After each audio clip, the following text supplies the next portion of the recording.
Баршаңызға қайырлы күн, құрметті YouTube арнамның көрермендері. Бүгін сіздермен өзімнің YouTube каналымда тұздалған қиярларды томаттың соғына дайындап бөлісейін деп отырмын. Парақшам пайдалы, тіркеліп алыңыздар. Алдағы уақытта да жаңа рецепттермен бөлісіп отырамын. Ең алдымен қиярларымыздың екі шетіндегі артық жерін алып тастап, осылай салқын суға салып шамамен 1-1,5 сағаттай уақытқа қойып қоямыз. Огурцымыздың бойындағы қышқыл заттарын су өзіне тартып алатын болады. Дәл солай сарымсақтарды да салқын суға салып қоямыз. Қабығы тез ашылатын болады. Енді помидорларымызды дайындап аламыз. Помидорларды 2-3 қайтарадан жақсылап сыртын жуып алып, ортасынан жарып, ет тартқыштың көмегімен барлығын тартып аламыз. Бұл жерде мен көлемі қатты дәуде емес, орташа көлемді помидорларды, сулы помидорларды таңдап алдым. Барлығын ет тартқыштың көмегімен өткізіп болғаннан кейін үлкендеу ыдысымызға салып, газге қоямыз.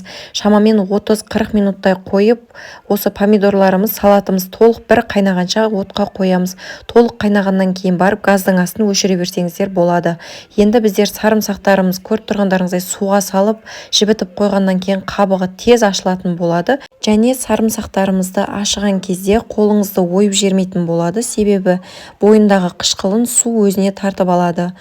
Алдын ала банкілердің барлығын жуып тазалап, 2-3 қайтарадан жуып тазалап алдым. Ыстық суға парит етіп, крышкаларында ыстық суға салып алып дайындап қойған болатынмын. Енді барлық 2 литрлік банкілерімізге 2 жапырақтан хрен жапырағын салып шығамыз және ащы бұрышымызды салып аламыз. 3-4 немесе 5-6 чесноктан қалауларыңызға қарай сала берсеңіздер болады.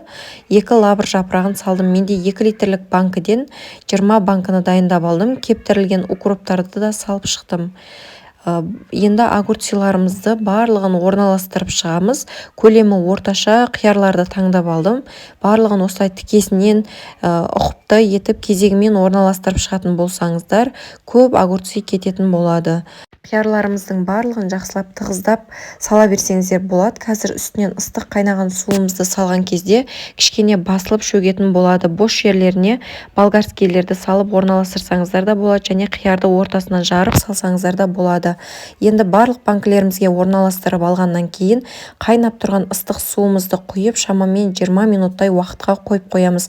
Бұл аралықта тұз, бұрыштарын салмаймыз. Суын төгіп тастағаннан кейін барып салатын боламыз. Барлық банкілерімізге толтырып суын құйып 20 минутқа қоямыз. Осы аралықта біз жаңалегі ет тартқыштан тартып алған помидорларымызды бір қайнатып дайындап қойған болатынбыз алдын ала. Енді ет тартқыштан тартып дайындап алған помидорымыздың суын осылай електен өткізіп отырып, кең ыдысымызға, кең қазанымызға салып қайнатып аламыз.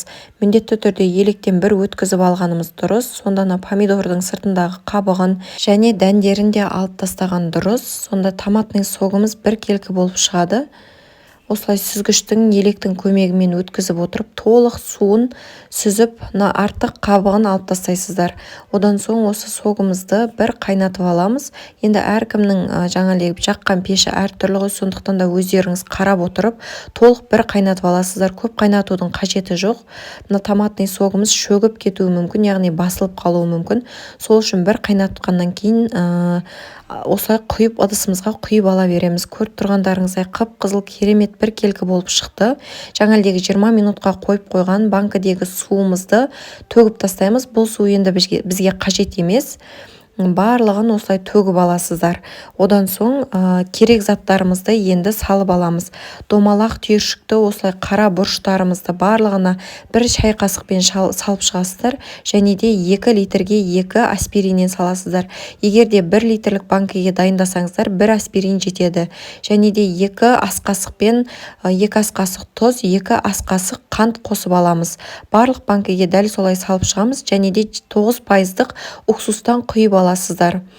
Одан да бір шай қасықпен 1 қасық уксус құямыз. Енді жаңалегі дайындап алған ыстық сақырлап қайнап тұрған томатный согымызды құйып, барлық банкіге толтырып құйып аламыз да, аузын жақсылап бекітіп 2-3 күнге жылы жерге орап қоямыз. Теріс жағынан аударып орап қоясыздар. 2-3 күнде тұру керек. Дәл осы әдіспен қысқа томатный огурцыды жауып көріңіздер, керемет болып шығады. Ең бастысы атылмай, қыста рахаттанып жеп отыратын боласыздар. Сіздер қалай дайындайсыздар? өз нұсқаларыңызбен бөлісіп комментарий бөліміне жазып кетіңіздер. Және де сіздерге видеом пайдалы болып жатса, қолдау ретінде лайк басып, каналыма тіркеліп қойыңыздар. Және де қоңырауша белгісін де басып қойыңыздар. Жаңа видео рецепттерім шығатын болса, алғашқылардан болып көретін боласыз.